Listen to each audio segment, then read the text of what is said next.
On a un groupe qui est physiquement très fort. Alors je les fais beaucoup travailler, hein. C'est pas dû qu'à moi, c'est eux qui travaillent fort, mais on leur met vraiment un gros travail foncier en début de saison qui paye puisque c'est un petit groupe, on n'a pas beaucoup de remplaçants.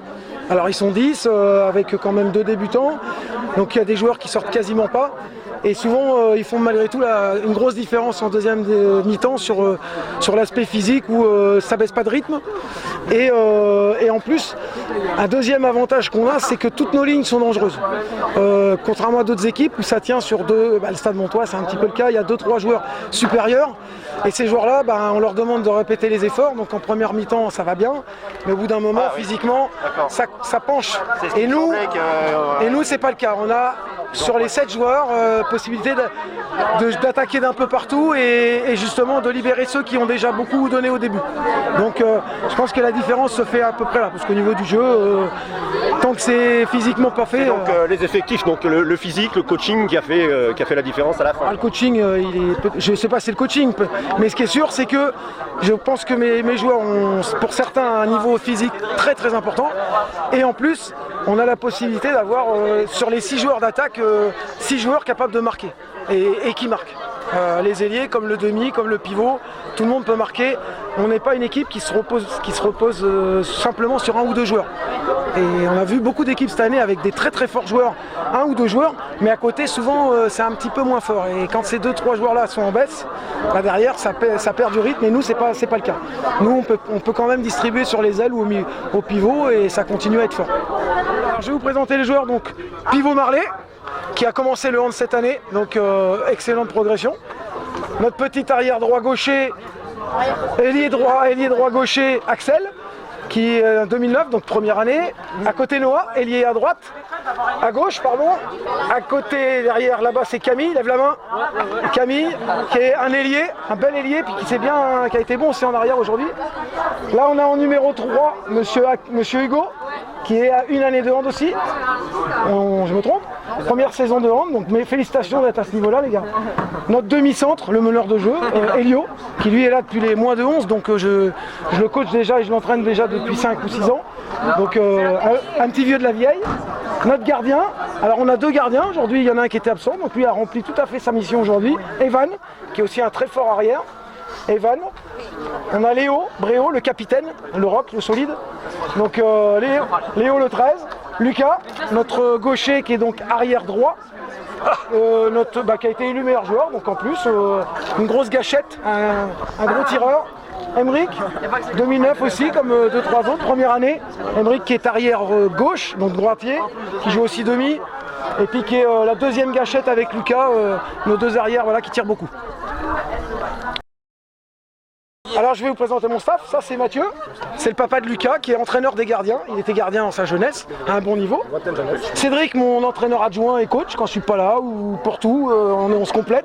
Voilà, c'est le papa du capitaine Léo, et puis moi je suis le papa d'Emeric, le coach et entraîneur de l'équipe.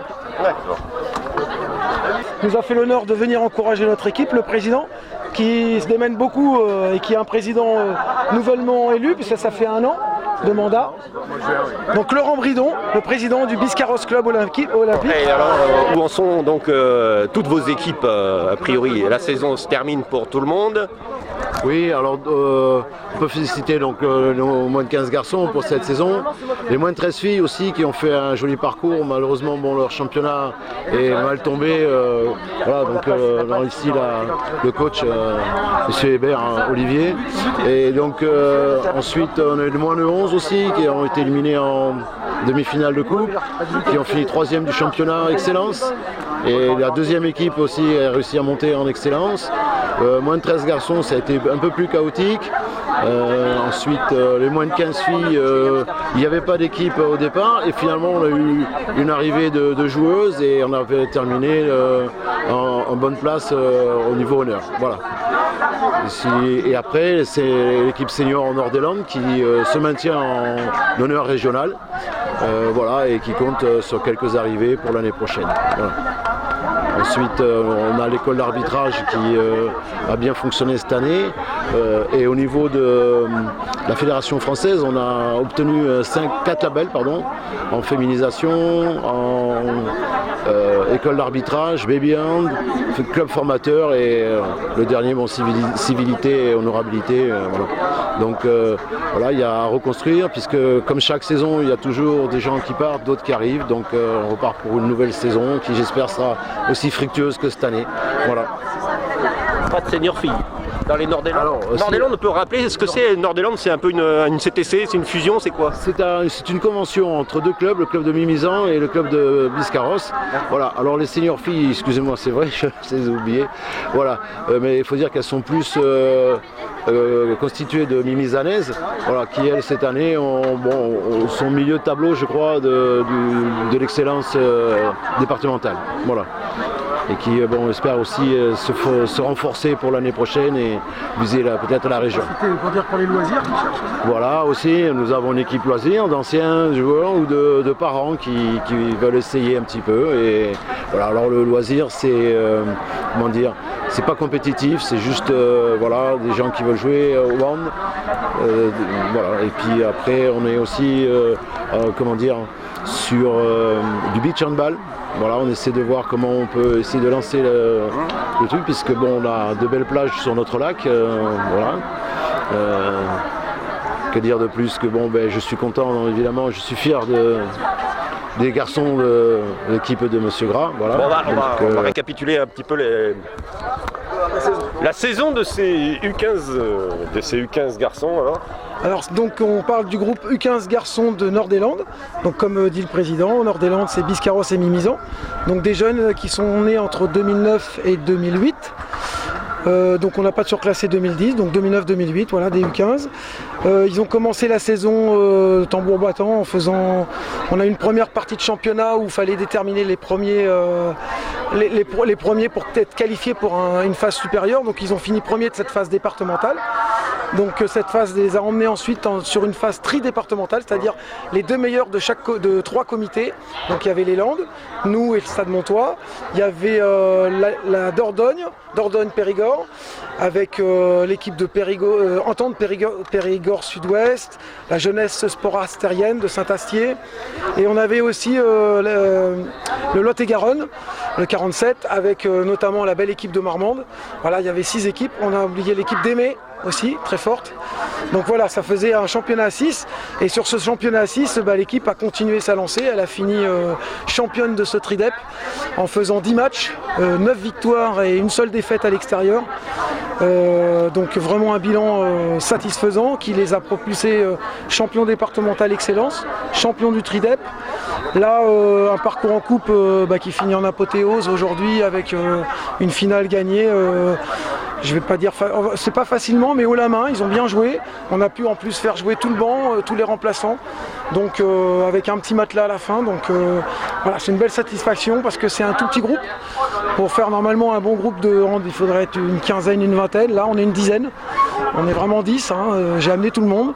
Et à 10, toute la saison, ils ont tenu. Voilà, pas de blessés, pas d'absents, pas de bobos, pas d'anniversaire, ils sont là tous les matchs, à tous les entraînements et vraiment c'est une équipe que je félicite aujourd'hui pour le parcours, l'engagement, les parents qui jouent le jeu aussi derrière parce qu'ils sont là aussi tout le temps à nous soutenir parce que les parents, on a un minibus, 8 places, si j'emmène 10 il n'y a pas tout le monde donc les parents sont là tous les matchs.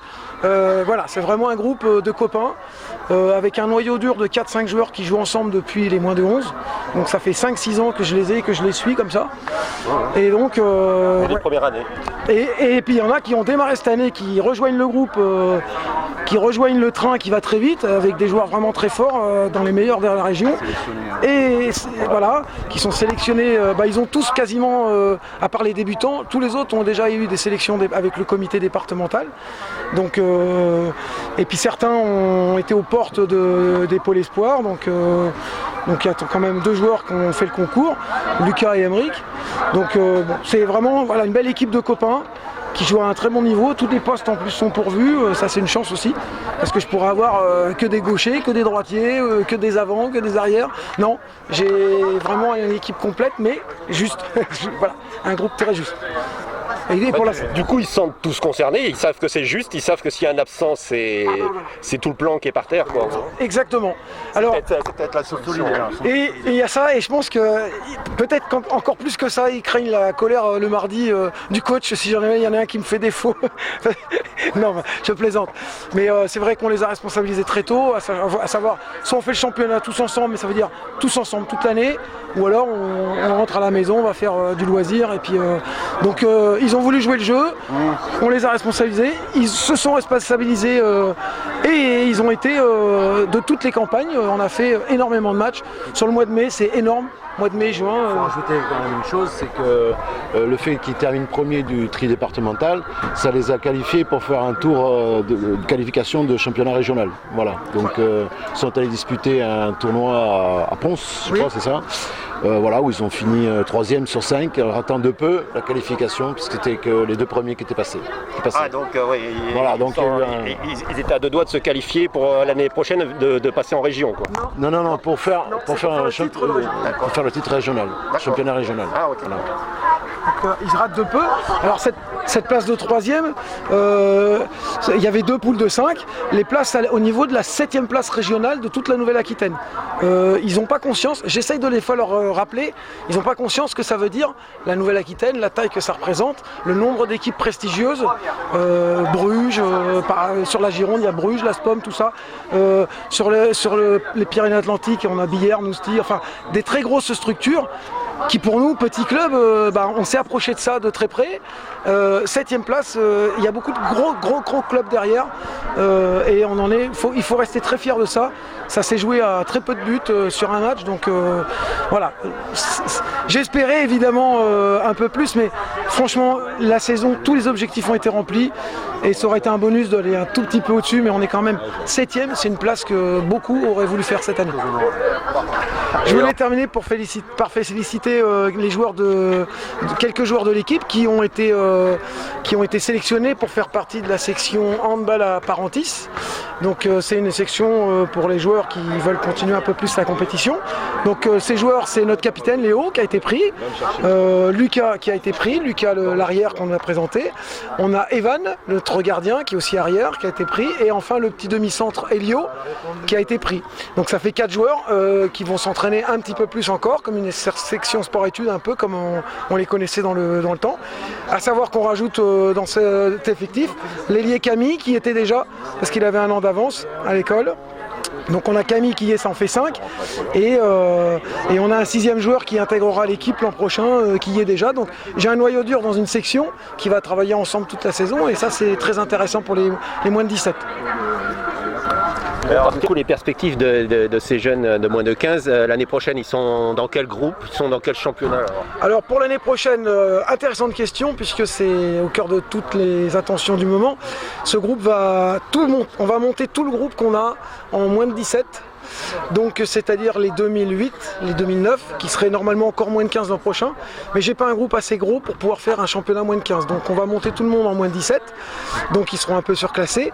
Ces joueurs-là joueront aussi avec des 2007, donc c'est-à-dire qu'on récupérera 1 ou 2 joueurs, on n'en a pas beaucoup à récupérer, mais le gros de cette équipe-là va jouer l'an prochain donc en moins de 17, en championnat moins de 17, certainement avec un peu de difficulté puisqu'ils auront des joueurs un petit peu plus matures, plus vieux, mais bon, ils sont quand même assez forts, ça va les faire progresser, et on vise à jouer forcément la région, donc il y aura un tournoi qualificatif en septembre, assez important, puisque de là déterminera si on va jouer en région ou pas.